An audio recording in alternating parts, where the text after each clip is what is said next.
AI was a huge topic. And at that time, 3 years ago, AI was going to be the miracle solution to solve all supply chain problems, predictive analytics. Large corporations were going to use all this data to predict inventory needs, and it was going to manage the entire supply chain. And you kind of wonder, to what extent does AI contribute to the supply chain or to the management of the supply chain?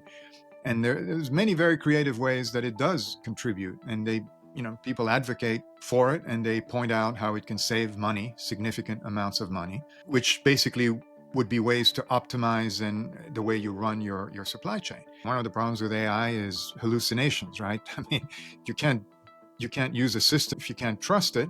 When looking at the entire supply chain, maybe the majority of the data, much of the data comes from that first segment. Everything from verifying that a supplier exists where they say they exist on paper, where are your goods actually coming from, and how many subcontractors is that supplier using, what the quality of those materials, and then, of course, really important these days, environmental social governance compliance. How do you verify all that data? The only way to do it, I think, is people, having people there, eyeballs. If your data input is questionable, then obviously the output becomes questionable. If you focus on which input is the least easy, if you want to verify to obtain good quality, it's, as far as the China supply chain is concerned, it's the first segment of the China supply chain that is difficult.